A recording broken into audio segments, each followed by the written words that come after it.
जो लोग आपके विश्वास को ठंडा करते हैं, आपको उन लोगों में से बाहर आना है। जो आपको सेवा करने से रोकते हैं, जो आपको आपके रियल दर्शन से दूर करते हैं, आपको उन लोगों से बाहर आना है। क्योंकि पवित्र वचन कहता है वो आत्मा में मरे हुए हैं, वो स्पिरिट में डेड हो चुके हैं। इसलिए आप लोग उनमें से बाहर आ जाओ और मसीह के वचन को सुनो, क्योंकि मसीह ही एक आशा है, मसीह ही एक होप है जो जीवित, जो इस संसार में और आने वाले संसार में है। वही एक आशा है, वही एक होप है। इसलिए वो कहता है, हे सोने वाले, आप सोए हुए हैं, आप नींद में हैं। मेरे प्रियो, डॉक्टर कहते हैं 8 से 9 घंटे की नींद एक व्यक्ति के लिए बहुत अच्छी होती है, लेकिन अगर कोई व्यक्ति उससे ज्यादा सोता है तो उसकी सेहत के लिए नुकसान होता है। अगर वो एक स्पेसिफिक टाइम से ज्यादा नींद लेता है तो वो उसको डायबिटीज पेशेंट बना सकती है, डिप्रेशन का पेशेंट बना सकती है, वो उसको लेजी बनाती है, वो फैट में, शरीर में मोटा हो जाएगा, उसके बहुत सारे साइड इफेक्ट होंगे और उसकी मेमोरी लॉस्ट होना शुरू हो जाएगी अगर वो 8 और 9 घंटे से ज्यादा सोता है। ये एक टाइम है जो शरीर के लिए है, लेकिन आत्मा के लिए कोई टाइम नहीं है। आत्मा हर वक्त जागता है, आत्मा को नींद की जरूरत नहीं। आत्मा एक इनविजिबल, एक ना दिखने वाला पर्सन है। आत्मा वो व्यक्ति है जिसे आप नहीं देख सकते, इसलिए उसे आराम की जरूरत नहीं, उसे सोने की जरूरत नहीं। अगर आत्मा सो जाएगा तो आप मर जाएंगे। आत्मा हमेशा जागता है, शरीर सोता है क्योंकि शरीर मिट्टी का है, लेकिन आत्मा परमेश्वर का अंश है जो कभी मरता नहीं। इसलिए बाइबल कहती है सोने वाले जाग, मतलब आपको अपनी आत्मा में जागना है, अपने शरीर में अवेयर होना है, अपने विचारों में अवेयर होना है कि मैं कहां पे स्टैंड करता हूं, मैं क्या परमेश्वर का काम कर रहा हूं कि नहीं कर रहा हूं, क्या मैं परमेश्वर की सेवा में बढ़ रहा हूं या नहीं बढ़ रहा हूं, क्या मैं मसीह की दुल्हन में शामिल हो गया हूं या नहीं हुआ हूं, क्या मैं प्रभु के योग्य विश्वासी बन गया हूं या नहीं बन गया हूं। इसलिए वो कहता है हे सोने वाले जाग, हे सोने वाले जाग, आपको जागना है। आज कई विश्वासी सो गए हैं, चर्च नहीं आते क्योंकि वो सो गए हैं, प्रार्थना नहीं करने को दिल करता है क्योंकि वो सो गए हैं, उनके विचारों में, प्राणों में, आत्मा में अवेयर नहीं है। शैतान ने उनके ऊपर एक बोझ डाला हुआ है जिसके कारण वो चर्च नहीं आते, परमेश्वर का वचन नहीं सुनते, ना ही अपने घर में बाइबल पढ़ते हैं, अपने कामों में व्यस्त हैं, अपनी दुकान, अपने कारोबारों में व्यस्त हैं, उन्हें परमेश्वर की कोई चिंता नहीं। मेरे प्रियो, आपने देखा आज अहमदाबाद, गुजरात में एक बहुत बड़ा प्लेन क्रैश हुआ, हमारा भारतीय एयर इंडिया का प्लेन। आपने देखा कि उस प्लेन में जितने भी यात्री थे वो सारे के सारे मारे गए। ये बहुत दुखदाई घटना है।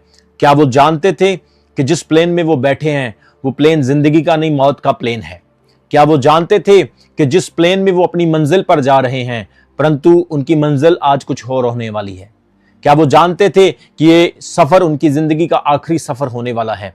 मैं आपको बताना चाहता हूं, आप भी नहीं जानते हैं। आपका जीवन प्रभु के हाथों में है, आपकी लाइफ खुदा के हाथ में है।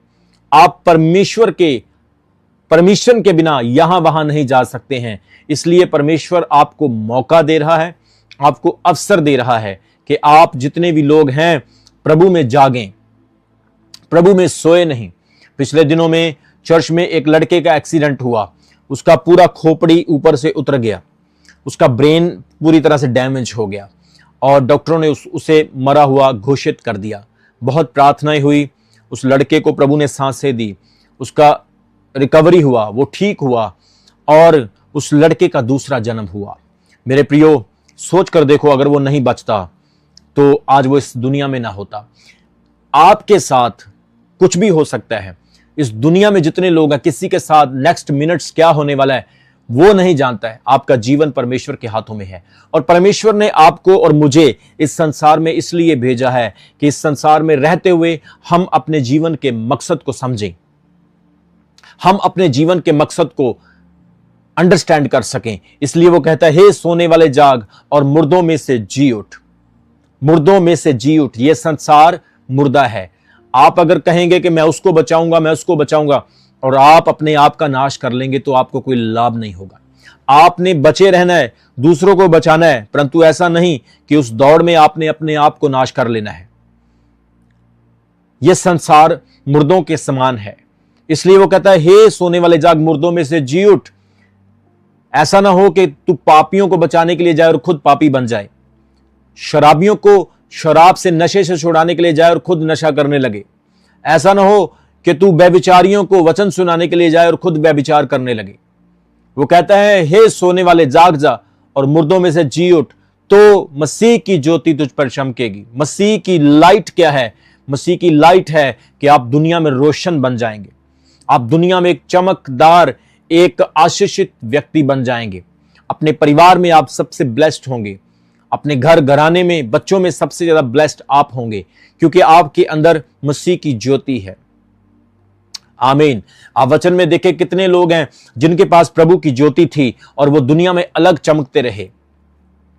दुनिया में कितने महान लोग, बाइबल में कितने बाइबल के लेजेंड्स हुए हैं जो अलग चमकते थे। हनोक जिंदा उठाया गया, डैनियल शेरों की मांद से जिंदा बाहर आ गया, शद्रक मेशक अबेदनगो जलती हुई भट्टी में भी जल ना सके, मूसा लाल समंदर से रास्ता बना करके निकल गया। आप देखो कितने बड़े बड़े प्रभु के दास हुए। दाऊद ने गोलियत को एक पत्थर से मार दिया। शिमशोन ने अपने बालों की ताकत से कितने फलिस्तियों को गधे की हड्डी के साथ मार दिया, क्योंकि वो परमेश्वर की ज्योति में थे। पौलुस के ऊपर प्रकाशन, ऐसा प्रकाशन जो किसी भी प्रेरित के ऊपर आज तक नहीं आया। पतरस के ऊपर प्रभु का प्रकाशन, उसने मुर्दों तक को जिंदा कर दिया। ऐसे प्रभु के दास, ऐसे प्रभु के प्रेरित, क्योंकि उनके अंदर यीशु की ज्योति थी। मेरे प्रियो, आज अगर आप बचना चाहते हैं तो आपके अंदर प्रभु की ज्योति का होना जरूरी है। मेरे प्रियो, आज अगर आप चाहते हैं कि आपका घराना, आप ब्लेस्ड हो, तो आपके अंदर प्रभु की ज्योति का होना बहुत जरूरी है। क्योंकि वो कहता है, अगर तू मुर्दों से जी उठेगा, अगर तू मुर्दे लोगों से बाहर आ जाएगा, तो मसीह की ज्योति तुझ पर चमकेगी। आप ऐसा नहीं कर सकते कि आप नशा भी करें और कहें, प्रभु मेरे ऊपर अपनी ज्योति को चमका, परमेश्वर मेरी लाइफ में तू चमत्कार क्यों नहीं कर रहा है। ऐसा नहीं, आप व्यभिचार भी कर रहे हैं और आप कह रहे हैं, प्रभु अपनी ज्योति को मुझ पर चमका। ऐसा कभी नहीं हो सकता है। परमेश्वर कहता है, अगर तू मुर्दों से बाहर आएगा, तू मुर्दों से जी उठेगा, तो मसीह की ज्योति तुझ पर चमकेगी, तो मसीह का मसा तुझ पर होगा। बाइबल कहती है, जब मूसा परमेश्वर से सनई पर्वत पर से मिलने के बाद नीचे आता था, तो उसका चेहरा चमक से भरा हुआ होता था। वो अपने चेहरे को कवर कर लेता था ताकि इस्राएली लोग उसके चेहरे को देख ना सके, क्योंकि जब भी वो उसके चेहरे को देखते थे, उसका चेहरा पूरा प्रकाशमान होता था। पौलुस ने जब यीशु मसीह के चेहरे को देखा, वो अंधा होकर गिर गया। बाइबल कहती है, बाद में उसके लिए प्रार्थना हुई, फिर उसकी आंखें वापस आई। मतलब प्रभु के चेहरे में चमक है। सोच कर देखो, जिस परमेश्वर के अंदर इतनी चमक है, अगर वो आपकी लाइफ में होगा, आप कितने चमकीले और कितने सामर्थी होंगे। यीशु मसीह ने कहा, जगत की ज्योति मैं हूं, I am the light of the world. Light का मतलब है अंधेरे में चमकना और हर चीज साफ साफ से दिखाई देना। रोशनी पाप को दूर करती है, बीमारी को दूर करती है, रोशनी मिसअंडरस्टैंडिंग को दूर करती है, रोशनी अंधकार को खत्म करती है, रोशनी संसार के कामों को, पाप को, शैतान के झूठ को, शैतान की एक्टिविटीज को खत्म करती है। आज हर व्यक्ति के जीवन में यीशु मसीह की रोशनी का होना जरूरी है। यीशु मसीह की रोशनी आपके जीवन में कैसे आएगी? जब आप प्रभु को अपने जीवन में अंगीकार करते हैं, जब आप प्रभु को अपना जीवन दे देते हैं, तो वो उसकी रोशनी आपके अंदर काम करना स्टार्ट हो जाती है। हालेलुया। फिर अंधेरा आपको एक्सेप्ट नहीं करता है, अंधेरा आपको पसंद नहीं करता है। झूठ, फ्रेब, दुनिया की चीजें, मतलबी लोग, शेल्फिश लोग, मतलबी रिश्तेदार, आपके मित्र, आपके दोस्त, जिनके अंदर अंधकार काम करता है, वो आपको पसंद नहीं करते हैं, क्योंकि आपके अंदर मसीह की ज्योति आ जाती है। इसलिए आज हर विश्वासी के लिए, हर व्यक्ति के लिए परमेश्वर का यह संदेश है कि हे सोने वाले जाग और मुर्दों में से जी उठ। मेरे प्रियो, यह समय है कि आप जी उठें। यह समय है कि आपके अंदर परमेश्वर की रोशनी हो। और परमेश्वर का आत्मा कह रहा है, जो भी आप प्रार्थना में कहेंगे वो होगा, जो भी आप आमीन करके कहेंगे वो पूरा हो जाएगा। परमेश्वर के सामने जो भी आप स्वीकारेंगे, खुदा उसको पूरा करेगा। हम सही तरीके से प्रभु के साथ चलें, हम पक्के वायदे के साथ खुदा के साथ चलें। परमेश्वर के साथ चालाकियां नहीं चल सकती है। परमेश्वर के साथ हम ऐसे ऐसे नहीं चल सकते जैसे हम दुनिया के साथ चलते हैं। वो बुद्धिमान परमेश्वर है। पौलुस कहता है परमेश्वर की मूर्खता हमारी बुद्धिमानी से कहीं बेटर है। परमेश्वर की मूर्खता हमारी बुद्धिमानी से भी कहीं ज्यादा बेटर है। तो देखो, अगर परमेश्वर की मूर्खता हमारी बुद्धिमानी से बेटर है तो उसकी बुद्धिमानी कैसी होगी। हालेलुया। इसलिए वचन में कहता है आपने जागना है। यह समय है कि हर विश्वासी जागे। यह समय है हर भारतीय, हर पंजाबी जागे। यह समय है हर कोई परमेश्वर के वचन को पढ़े। बिना प्रभु के वचन को पढ़े हम किस प्रकार से इसको जज कर सकते हैं। बिना परमेश्वर के वचन को जाने हम किस प्रकार से न्याय कर सकते हैं। जब तक हम प्रभु के वचन को पढ़ेंगे नहीं, इस वचन की सच्चाई को नहीं जानेंगे, हम किस प्रकार से निर्णय ले सकते हैं। हम अंधेरे और रोशनी में किस तरह से डिफरेंस निकाल सकते हैं। हम पाप और हम धार्मिकता को कैसे समझ सकते हैं। इसलिए वचन कहता है हे सोने वाले जाग, मुर्दों में से जी उठ। मेरे प्रियो, इस संसार में जो भी आया, इस संसार ने उसको छोड़ा नहीं। इस संसार ने उसको भी अपने जैसा बना लिया। सदोम और अमोरा की तरह, नूह के समय के लोगों की तरह जो भी इस संसार में आया, संसार ने उसको पकड़ लिया और छोड़ा नहीं। इसीलिए पुराने समय के जितने प्रॉफिट्स होते थे, पुराने समय के जितने ऋषि मुनि होते थे, वो सारे अपना घर परिवार छोड़ के जंगलों में चले जाते थे। वो संसार से कोई मेल मिलाप ही नहीं रखते थे। आप अलीशा का जीवन देखिए, वो सेपरेट रहता था। पौलुस सेपरेट रहता था। आप देखिए पतरस सेपरेट रहता था, क्योंकि वो संसार में जाना पसंद नहीं करते थे। क्योंकि ये संसार मुर्दा है, हमने मुर्दों को जगाना है, उनके आत्मिकपन को जिंदा करना है, ना कि हमें खुद मुर्दा बन जाना है। आज कुछ विश्वासी ऐसे हैं, थोड़े से पैसे मिल गए, थोड़े से काम हो गए, जीवन में थोड़ी सी सफलता मिल गई, अब वो कहते हैं मुझे किसी की जरूरत नहीं। अहमदाबाद के प्लेन क्रैश को याद कर लें कि आपकी सफलता कितनी सफलता है, आपका पैसा कितना पावरफुल है। परमेश्वर के सिवाय, परमेश्वर के अलावा आप कुछ भी नहीं है। परमेश्वर के बिना आप नथिंग है, नथिंग है, नथिंग है। इसलिए वो कहता है जाग जाओ, जाग जाओ।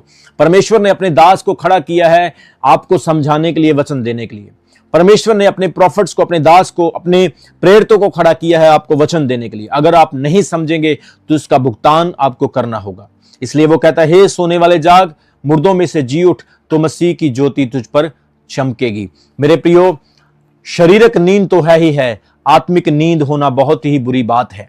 बाइबल कहती है शिमशोन एक ऐसा सूरवीर था जिसकी मां को स्वर्गदूत ने, एंजल ने ड्रीम में दर्शन देकर के कहा था कि जो बच्चा तेरे पैदा होने वाला है, ये बच्चा नजीर होगा, खुदा का समर्थी दास होगा। ये बच्चा ऐसा समर्थी होगा, इसके सर के ऊपर 7 लटें होगी, 7 बाल होंगे और इसके बालों में सामर्थ होगी। फलिस्ती इस बात के लिए बड़े परेशान थे। आज भी आप देख रहे हैं ना, फिलिस्तीन की लड़ाई इजराइल के साथ लगी है। ये इजराइल की और फिलिस्तीन की लड़ाई आज से नहीं लगी हुई, ये कई हजारों सालों से लगी हुई है।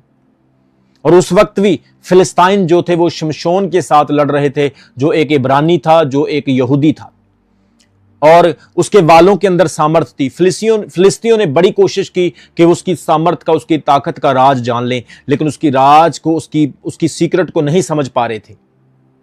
तो उन्होंने क्या किया, एक औरत का इस्तेमाल किया और औरत को भेजा कि जा पता कर उसकी सामर्थ का सीक्रेट क्या है। उस औरत ने उससे प्यार किया, मोहब्बत की, वो उसके प्यार में पागल हो गया और उस औरत ने उसे फुसला के, उसे अपने प्यार में फंसा के और उसे अपने जैसा मुर्दा बना के, उसे अपनी गोद में सुला के उसके बाल काट दिए और वो पावरलेस हो गया। उसने उसे बता दिया था कि मेरी सामर्थ का, मेरी ताकत का राज मेरे बालों में है। और उन्हीं फिलिस्तियों ने, जिनको वो मार देता था, जो फिलिस्ती उसके सामने खड़े नहीं रह सकते थे, वही फिलिस्तियों ने उसको कैदी बना लिया, उसे ब्लाइंड कर दिया, अंधा कर दिया। तो आज भी जो लोग शैतान की गिरफ्त में आ जाते हैं, आज भी जो लोग पाप की गिरफ्त में आ जाते हैं, वो लोग इसी तरह से अपनी सामर्थ को खो देते हैं। इसी तरह से वो खुदा से, परमेश्वर से दूर हो जाते हैं और परमेश्वर के आत्मा से कहीं को परे चले जाते हैं, जिसके कारण उनका जीवन विनाश हो जाता है। आज भी आप देखें परिवारों में कितने झगड़े हैं, क्योंकि उनका जीवन आत्मिक तौर से सही नहीं। आज भी आप देखें कितनी डेथ हो रही हैं, कितने लोग मर रहे हैं, सुसाइड कर रहे हैं। आज भी आप देखें कितने लोग नशा कर करके मर रहे हैं, क्योंकि उनका आत्मिक जीवन विनाश है, वो मुर्दा संसार में रहते हैं। इसलिए पवित्र वचन कहता है हे सोने वाले जाग। शिमशोन सो गया, बाइबल कहती है उसे एक बहुत बड़ी मुसीबत का सामना करना पड़ा। योना सो गया और जहाज में बहुत बड़ा तूफान आ गया। पवित्र वचन में लिखा एलिया सो गया, स्वर्गदूत ने उसको जगाया, सोने का टाइम नहीं, उठ, तुझे बहुत यात्रा करनी है, अभी परमेश्वर की सेवा तुझे बहुत सारी करनी है। परमेश्वर आपसे सवाल करेगा, मैंने तेरी लाइफ में तुझे 80 साल दिए, 80 साल में से कितने साल तूने मेरी सेवा की? 20 साल तूने पढ़ाई में गुजार दिए, 15 से 20 साल तूने अपनी जवानी में गुजार दिए, 15 से 20 साल तूने नौकरी में गुजार दिए, मुझे तूने कितना टाइम दिया? परमेश्वर आपसे यह सवाल करेगा। इसलिए अवसर है, मौका है जागने का। आप जॉब करें, बिजनेस करें, प्रोफेशनल बने, आप कामयाब होएं, अपनी लाइफ बुलंदियों पर लेकर जाएं, आप अच्छे इंसान बने, आप कामयाब हो, आपके पास पैसा हो, गाड़ियां हो, दौलत हो, प्रॉपर्टी हो, पर इसके अलावा परमेश्वर को आप क्या दे रहे हैं, परमेश्वर को आप कितना समय देते हैं, वो सबसे अहम क्वेश्चन है। सबको जय मसीह की। मैं जतिन बब्बर और आप देख रहे हैं मसीह परिवार चैनल। जैसे कि आप सब जानते हैं कि मैं इस चैनल पे प्रभु के अलग अलग दासों की वीडियोस डालता हूं, तो अगर आपको हमारा चैनल अच्छा लगता है तो आप इस चैनल को ज़्यादा से ज़्यादा सब्सक्राइब जरूर करें, ताकि आप प्रभु के वचन को सुन सके। वीडियोस को ज़्यादा से ज़्यादा शेयर करें, ताकि जिन लोगों तक वचन नहीं पहुंचा उन तक भी वचन पहुंच सके। सबको जय मसीह की। एक बार मैं आपसे दोबारा कहूँगा कि इस चैनल को सब्सक्राइब जरूर करें और वीडियोस को ज़्यादा से ज़्यादा शेयर करें। जय मसीह की।